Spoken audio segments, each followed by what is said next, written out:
अस्सलामुअलैकुम। Class 11 physics chapter number 5 rotational and circular motion में आज हम पढ़ेंगे सेंट्रीफ्यूगल फोर्स और रिएक्शन फोर्स, जो कि आपकी बुक में पेज 158 से 160 तक है। सो टॉपिक को आपने खुद रीड देना है और मैं आपको प्रॉपरली पूरा एक्सप्लेन करूंगी, ठीक है। सो सबसे पहले सेंट्रीफ्यूगल फोर्स को समझने के लिए सेंट्रीपिटल फोर्स से स्टार्ट लेंगे, ठीक है। ये कहते हैं कि जब हम बॉल को रस्सी से घुमाते हैं तो बॉल रस्सी को सेंटर की तरफ खींचती है, यानी अंदर की तरफ खींचती है। ये अंदर और सेंटर की तरफ लगने वाली जो फोर्स है, खींचने वाली फोर्स है, इस फोर्स का नाम सेंट्रीपिटल फोर्स है। न्यूटन के थर्ड लॉ के अकॉर्डिंग हर एक एक्शन का इक्वल और ऑपोजिट रिएक्शन होता है। तो यहाँ भी बॉल जो है वो, बॉल पर हम एक्शन कर रहे हैं तो बॉल भी हमें रिएक्शन दे रहा है। तो एक्शन कैसे हुआ? जब हम बॉल को अंदर की तरफ खींच रहे होते हैं तो ये बेसिकली एक्शन हो गया, और बॉल भी हमारे हाथ पर बाहर की तरफ जो है ना वो एक फोर्स लगाता है, एक धक्का देता है हमारे हाथ को। वो धक्के की वजह से बॉल क्या करता है, आउटवर्ड मूव करता है, गोल गोल घूमता है। ये बेसिकली रिएक्शन हो गया बॉल की तरफ से। सो इस एक्शन और रिएक्शन को थोड़ा और एक्सप्लेन करते हुए क्या कि मैंने अभी ये कहा कि हम बॉल को जो है ना वो बॉल को अंदर की तरफ खींच रहे होते हैं। तो हम किस तरह अंदर की तरफ खींच रहे होते हैं, मतलब हम ये फोर्स कैसे लगाते हैं?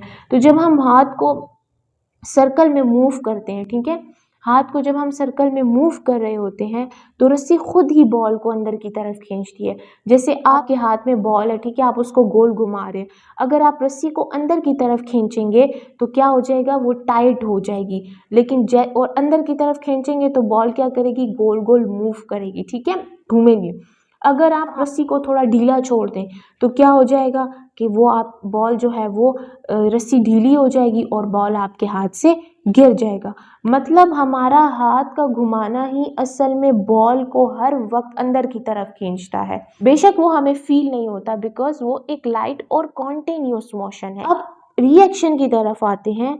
जब हम बॉल को अंदर की तरफ खींचेंगे तो बॉल भी सेम स्ट्रेंथ के साथ, सेम फोर्स के साथ बाहर की तरफ खींचेगा, ठीक है। ये जो फोर्स बॉल को बाहर की तरफ खींच रही है, इस फोर्स का नाम है सेंट्रीफ्यूगल फोर्स, और इसीलिए हम इसे कहते हैं रिएक्शन फोर्स, ठीक है। क्योंकि ये सेंट्रीपिटल फोर्स जो बेसिकली है वो एक एक्शन है, लेकिन क्योंकि एक रिएक्शन भी आ रहा है और रिएक्शन के रिजल्ट में हमें जो फोर्स मिलती है, जो फोर्स बॉल को बाहर की तरफ खींचती है, उस फोर्स को हम कहते हैं सेंट्रीफ्यूगल फोर्स और रिएक्शन फोर्स। अब सेंट्रीफ्यूगल फोर्स की बेसिकली डायरेक्शन क्या होती है? देखिए, सेंटर की तरफ लगने वाली जो फोर्स है वो सेंट्रीपिटल फोर्स है, और जो सेंटर से बाहर लगने वाली फोर्स होगी वो सेंट्रीफ्यूगल फोर्स होगी। एक और इम्पॉर्टेंट बात कि जो सेंट्रीफ्यूगल फोर्स होती है वो एक्चुअली फोर्स नहीं होती, ये सिर्फ रिएक्शन है। अभी मैंने आपको बताया असल फोर्स जो है वो सेंट्रीपिटल फोर्स है जो हम लगा रहे होते हैं। स्टूडेंट्स, तो 159 पेज की तरफ हम आ गए हैं, ठीक है। अब यहाँ पर ये बताया कि अगर रस्सी टूट जाती है तो फोर्स बॉल को अंदर की तरफ खींच रही थी, ठीक है, तो वो फोर्स खत्म हो जाएगी, यानी सेंट्रीपिटल फोर्स खत्म हो जाएगी, ठीक है। अब बॉल पर कोई भी फोर्स अंदर की तरफ से नहीं लग रही, तो न्यूटन के फर्स्ट लॉ के अकॉर्डिंग जब कोई फोर्स नहीं लग रही, बॉडी जो है वो सीधी लाइन में, स्ट्रेट लाइन में जो है वो मूव करेगी, ठीक है, और उसी स्ट्रेट लाइन को जो है वो टेंजेंट कहते हैं, ठीक है। एक और बात जो बहुत इंपॉर्टेंट है कि जैसे सेंट्रीपिटल फोर्स बॉल को अंदर की तरफ खींचेगी, उसका मैग्नीट्यूड बिल्कुल सेम होगा उस मैग्नीट्यूड के जो रिएक्शन फोर्स बॉल लगाएगा कि वो आउटवर्ड मूव करे, ठीक है। सो वो उन दोनों का मैग्नीट्यूड सेम होगा, सिर्फ डायरेक्शन का फर्क होगा, ठीक है। सेंट्रीफ्यूगल अंदर की तरफ और सेंट्रीफ्यूगल बाहर की तरफ, क्योंकि ये जो सेंट्रीफ्यूगल फोर्स है ये तो एक रिएक्शन फोर्स है, असल फोर्स तो सेंट्रीपिटल फोर्स है। इसलिए हम कह सकते हैं कि जो सेंट्रीफ्यूगल फोर्स है, ठीक है, ये हमारे पास किसके इक्वल होता है, mv² डिवाइडेड बाय r, जैसे कि हमारे पास सेंट्रीपिटल इक्वल होता है। तो इसमें m जो है वो बॉल का मास हो जाएगा, v जो है वो उसकी स्पीड हो जाएगी, r जो है वो बॉल घुमाते वक्त जो उसका रेडियस होगा वो हमारे पास ये r हो गया, ठीक है। यहाँ सर्कल में भी आपको ये 5.9 फिगर आपको बता रहे हैं कि क्या बॉल को आपने रस्सी से बांधा और आप उसे घुमा रहे हो फोर्स बॉल को अंदर की तरफ खींच रही है, इसलिए ये एरो अंदर की तरफ है, वो सेंट्रीपिटल फोर्स है। ठीक है, तो ये हमारा एक्शन है। रिएक्शन क्या है, बॉल एक फोर्स एक्सर्ट कर रहा है। ठीक है, फोर्स का नाम है सेंट्रीफ्यूगल फोर्स, वो फोर्स जो बॉल के ऊपर बाहर से लगती है। ठीक है, ये हमारे पास रिएक्शन फोर्स है। तो सेंट्रीपिटल अंदर की तरफ बॉल को खींचती है, सेंट्रीफ्यूगल बॉल को बाहर की तरफ आउटवर्ड लेके जाती है। ठीक है, ये हमारे पास हाथ से और बॉल तक का जो रेडियस है वो आर हो गया, और ये जो गोल गोल ये मूव कर रहा है ये इसकी स्पीड हो गई। ठीक है, बैंकिंग ऑफ द रोड का मतलब सिंपली क्या होता है कि रोड को टिल्ट करना, रोड के एक साइड में थोड़ा झुकाव लेकर आना। एक्चुअली इस प्रोसेस को हम सुपर एलिवेशन कहते हैं। जब रोड कंस्ट्रक्ट हो रहे होते हैं तो रोड की एक टर्न के ऊपर, एक साइड के ऊपर, एक मोड़ के ऊपर सीमेंट और बाजरी का ज़्यादा यूज़ किया जाता है, ताकि उससे जो है ना वो रोड की एक साइड पर झुकाव आ जाए। इसको हम बोल रहे होते हैं बैंकिंग ऑफ द रोड। ठीक है, ऑफ द रोड का इंट्रो करवाया तो उसमें आपको साथ ही इन्होंने ये पिक्चर बताई है कि भाई इस तरह के जो रोड्स होते हैं उनमें झुकाव लेकर आते हैं, ताकि जो कार स्पीड के साथ आती हैं, ठीक, वो जो है टर्न्स के ऊपर भी तेज़ी से जा सकें। ठीक है, अब जब वो टर्न पर से गुजरेगी, मोड़ पर से गुजरेगी गाड़ी, तो क्या होगा, वो फिसलेगी नहीं। ठीक है, इसलिए रोड में जो है वो झुकाव देते हैं। यहाँ पर फिगर 5.11 की तरफ आते हैं कि जब कार एक टर्न पर से गुजरती है, ठीक है, वो जो झुका हुआ रोड है उस साइड से जब हम गुजरती है, जो टर्न्स होते हैं ना ये थोड़े से इसमें झुकाव होता है। ठीक है, ये झुकाव इसलिए होता है कि कार फिसले नहीं। अब यहाँ फिगर 5.11 में बताया हुआ एंगल जो रोड का था वो थीटा था। एफ एक नॉर्मल फोर्स है जो कि रोड की क्या है, बिल्कुल परपेंडिकुलर है, और ये अपवर्ड लग रही। ठीक है, इसको उसके कंपोनेंट में बेसिकली हमने रिजॉल्व किया। ठीक है, ये इसका एक्स कंपोनेंट और ये इसका वाई कंपोनेंट। तो कॉस थीटा बेसिकली हमारे पास क्या है, ये हमारे पास कार के वेट को बैलेंस करता है, यानी कार का जो weight W is equal to mg इसको बैलेंस करता है, ताकि कार जो है वो ज़मीन के अंदर ना धंस जाए, रोड के अंदर ना धंस जाए। क्यों, क्योंकि कार का जो वेट है W is equal to mg ये डाउनवर्ड जो है ना वो फोर्स लगाता है। तो अगर ये जो रोड है ये कार को ऊपर की तरफ धक्का ना दे F cos थीटा से, तो कार क्या होगी, अपने वेट की वजह से ज़मीन के अंदर चली जाएगी। फोर्स का ये भी कंपोनेंट है F sin थीटा। ठीक है, इसका काम क्या होता है कि ये बेसिकली सेंट्रीपिटल फोर्स होती है, जो कार को क्या करती है, हर एक टर्न पर, हर एक मोड़ पर घुमाती है और उसे बाहर जाने नहीं देती, रोड के ऊपर ही रहती है, वो फिसलती नहीं। अब ये जो नीचे वाला आपको एरो बताया है, बड़ा वाला एरो, ये वेट है, ये हमेशा ज़मीन की तरफ ही डाउनवर्ड अट्रैक्ट करेगा। इस पूरे 5.11 की समरी के रोड को एंगल थीटा से जो है वो झुका देते हैं। ठीक है, रोड के ऊपर जो फोर्स लग रही थी उसको हम दो नॉर्मल फोर्स को दो कंपोनेंट्स में जो है हम रिजॉल्व करते हैं, F sin थीटा और F cos थीटा। ठीक है, एक हिस्सा कार को क्या करता है, ज़मीन में धंसने नहीं देता, जो कि F cos थीटा है, और एक हिस्सा कार जो है ना F sin थीटा, जो कि उसको घुमाता है हर एक मोड़ पे, वो F sin थीटा है।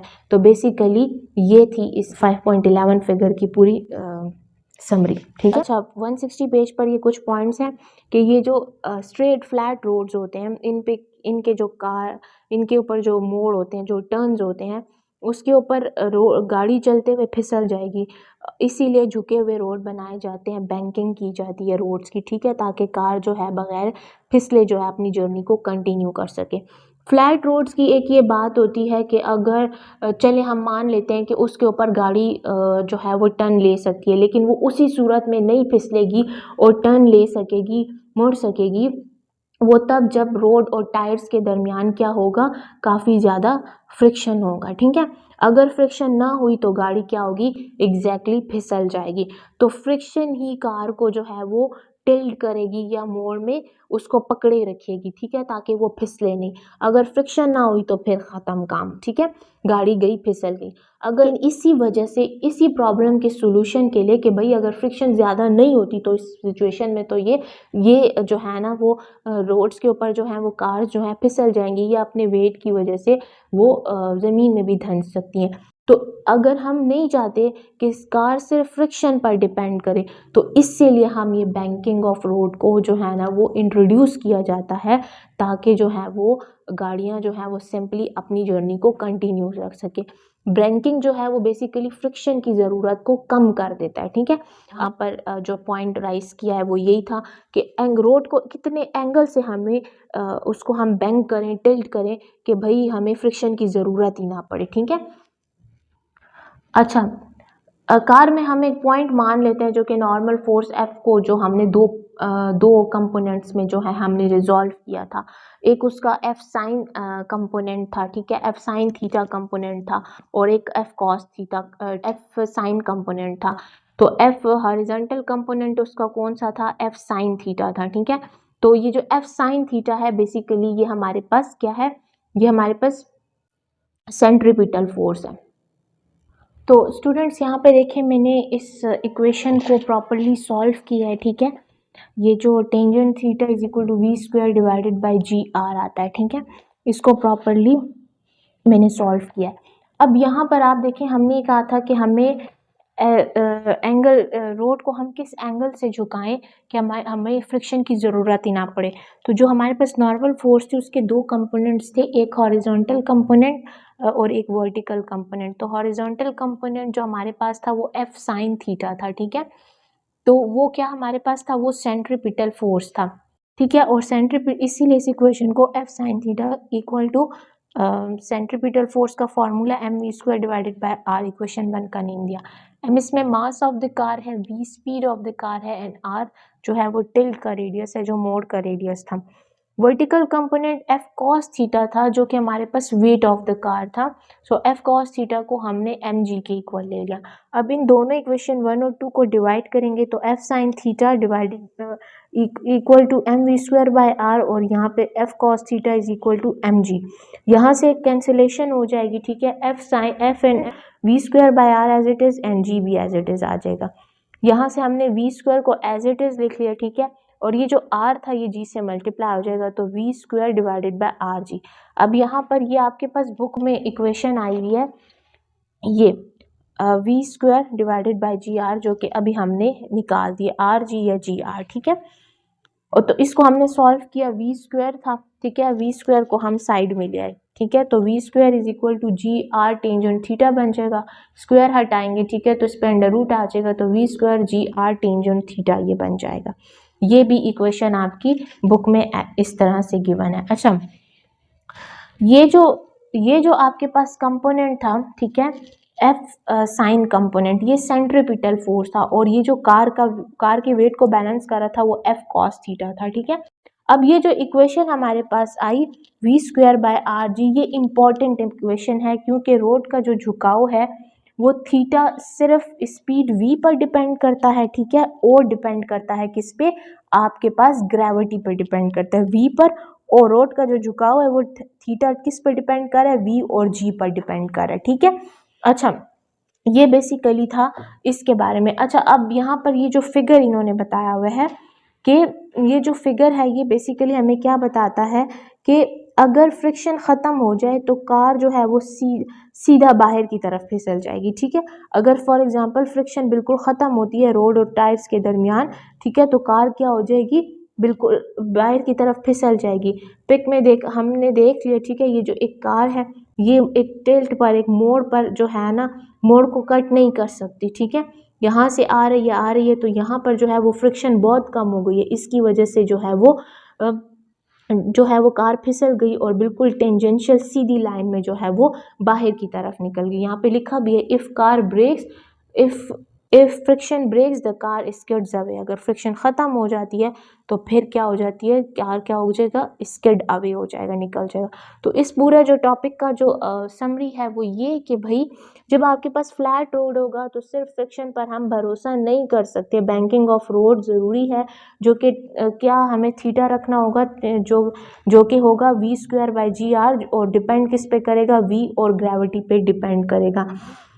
अब tangent theta equal to v square divided by g r का जो ये फॉर्मूला है, ये इससे जो है इंजीनियर्स क्या करेंगे, झुकाव को सेट करते हैं ताकि कार बगैर फ्रिक्शन के भी एक ख़ास स्पीड के साथ जो है किसी भी जगह तक जो है वो किसी भी जगह से जो है वो किसी भी मोड़ से किसी भी जगह से जो है वो आराम और महफूज तरीके से जो है वो घूम जाए। ठीक है, सो ये वो फार्मूला है जिसके थ्रू जो है ना वो अगर फ्रिक्शन हमारे पास नहीं ये है तो हमारे पास अगर फ्रिक्शन नहीं भी है सो हम जो है ना फ्रिक्शन के बाहर भी जो है वो so it's all about today's lecture. इसमें हमने सेंट्रीफ्यूगल फोर्स और रिएक्शन फोर्स को प्रॉपरली एक्सप्लेन कर दिया और काइंडली आप लोग वीडियो को वॉच किया करें और इसको अपने फ्रेंड्स और फेलोज के साथ शेयर किया करें। ठीक है, टिल देन अल्लाह हाफिज़।